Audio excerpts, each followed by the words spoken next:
Sir ఈరోజు పోటాపోటీగా 2 సినిమాలు రిలీజ్ అయ్యాయి. అవును. సో ఈరోజు కూలీ కూడా రిలీజ్ అయింది వారితో పాటు. కూలీ సినిమా ఎలా ఉంది సార్?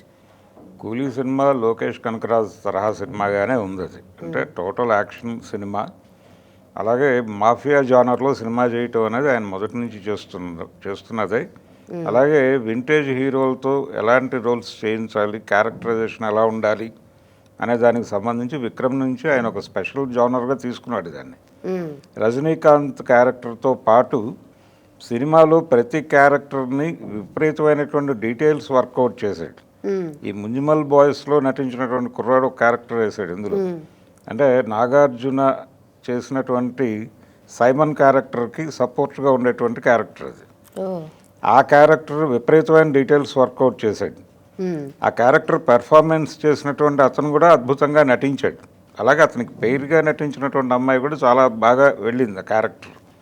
అలా ప్రతి క్యారెక్టర్ ఆడియన్స్కి గుర్తుంటుంది. అలా గుర్తుండేలాగా ప్రతి క్యారెక్టర్ మీద డీటెయిల్స్ వర్కౌట్ చేశాడు. ఇది రొటీన్ కమర్షియల్ ఫార్ములా సినిమానే.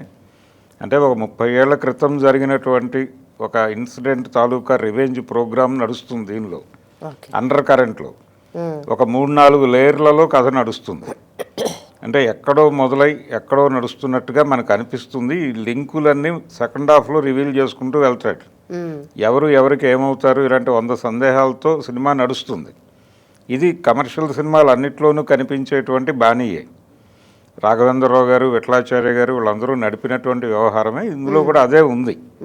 కాకపోతే డీటెయిల్స్ వర్కౌట్ చేయటము, ఆ క్యారెక్టర్స్ని ప్రాపర్గా చేయించటము, ఏ క్యారెక్టర్కి ఏ ఆర్టిస్ట్ అయితే బాగుంటుందో ఆ ఆర్టిస్ట్నే తీసుకొచ్చి నిలబెట్టడం, అక్కడ సక్సెస్ అయ్యాడు.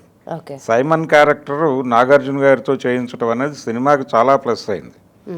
అంటే ఒక స్టైలిష్ విల్లని, ఇప్పటి వరకు తెలుగు సినిమాల్లో అలాంటి స్టైలిష్ విల్లని చూడలేదు మనం. అంటే సౌత్ ఇండియన్ సినిమా కాదు ఇది, యాక్చువల్గా పాన్ ఇండియా మార్కెట్ కోసం చేసినటువంటి సినిమా కాబట్టి ఆ రేంజ్లో వెళ్ళింది ఆ క్యారెక్టర్ కూడా.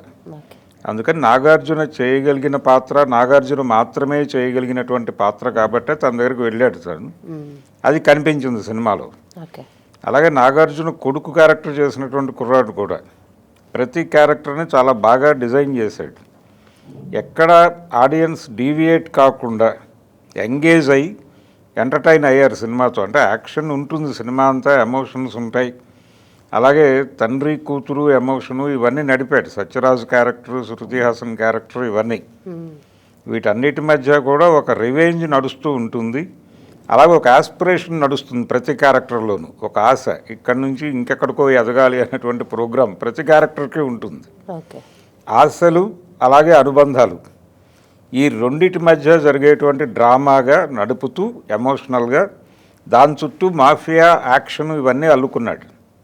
అలా ఎంగేజ్ చేశాడు. రోలెక్స్ క్యారెక్టర్ ఒకటి ఉంది, గతంలో సూర్యతో చేయించుకున్నాడు ఆయన విక్రమ్లో. దాదాపు అలాంటి క్యారెక్టర్లో అమీర్ ఖాన్ని ప్రవేశపెట్టాడు. అదొక సర్ప్రైజింగ్ ఎలిమెంట్ చివరిలో. ఈ సర్ప్రైజింగ్ ఎలిమెంటు ఈ 2 క్యారెక్టర్ల మధ్య, ఇప్పుడు రజనీకాంత్ చేసినటువంటి క్యారెక్టర్కి దీనికి మధ్యలో ఒక లింక్, ఒక కాన్ఫ్లిక్ట్, ఒక ఓల్డ్ కాన్ఫ్లిక్ట్ ఒకటి లింక్ చేసి కుదిరితే దీన్ని 2 తీస్తాను అన్న టోన్లో ముగిస్తాడు సినిమాని. అది ఇంట్రెస్టింగ్గా అనిపించింది. సెకండ్ హాఫ్ చాలా బాగా అనిపించింది ప్రేక్షకులకి. ఫస్ట్ హాఫ్ రజనీకాంత్ ఎంట్రీతో మొదలుపెట్టి ప్రతి క్యారెక్టర్ని రివీల్ చేసుకుంటూ వెళ్ళటము, అలాగే లాక్ చేసుకుంటూ వెళ్ళాడు. ఆ లాక్లు ఓపెన్ చేసుకుంటూ సెకండ్ హాఫ్ నడుస్తుంది. ఇది కూడా రొటీన్ ఫార్ములానే. ఈ రొటీన్ ఫార్ములాని ఇంట్రెస్టింగ్గా చెప్పటం, ఎంగేజింగ్గా చెప్పటం, అక్కడ సక్సెస్ అయ్యాడు. అందుకని ఇది ఎంగేజింగ్ సినిమానే. పెట్టిన డబ్బులకి ఎటువంటి నష్టము లేదు, ప్రేక్షకులు హాయిగా సినిమా చూసేయచ్చు. అలాగే ఖైదీ సినిమాకి ఈ సినిమాకి లింక్ ఉండొచ్చు అని అంటున్నారు, అదేమన్నా? లేదు, అంటే స్క్రీన్ ప్లే మ్యాజిక్ అంతే. అంటే తను యాక్షన్ ఎపిసోడ్స్ అంటే ఒక 3-4 లేయర్లలో కథ నడపటం, ఇలాంటి టెక్నిక్ అంతా అందులో వాడాడు. అది ఇందులో కూడా కనిపిస్తుంది. అట్లా ఆ పోలిక తప్ప మిగిలినది లేదు అసలు. అంటే తనకి చాలా స్కోప్ ఉంది ఇందులో. చాలామంది ఆర్టిస్టులు ఉన్నారు, వీళ్ళందరితోనూ తగిన పెర్ఫార్మెన్స్ తీసుకోవటం. చాలా సర్ప్రైజింగ్ ఎలిమెంట్స్ ఉన్నాయి దీనిలో. పూజా హెగ్డే ఉంది. ఇలా పూజా హెగ్డేకి క్యారెక్టర్ ఓన్లీ సాంగ్ వరకేనా? లేదు, సాంగ్ వరకే తీసుకున్నారు. అది కూడా పర్పస్ఫుల్ సాంగే. ఓహో. అందుకని ప్రతి క్యారెక్టర్ ఏది లూజ్ ఎండ్ ఉన్నటువంటి క్యారెక్టర్స్ లేవు సినిమాలో. ఏది ఎక్కడ వరకు వినియోగించుకోవాలో అక్కడ వరకు ప్రాపర్గా నడిచింది సినిమా.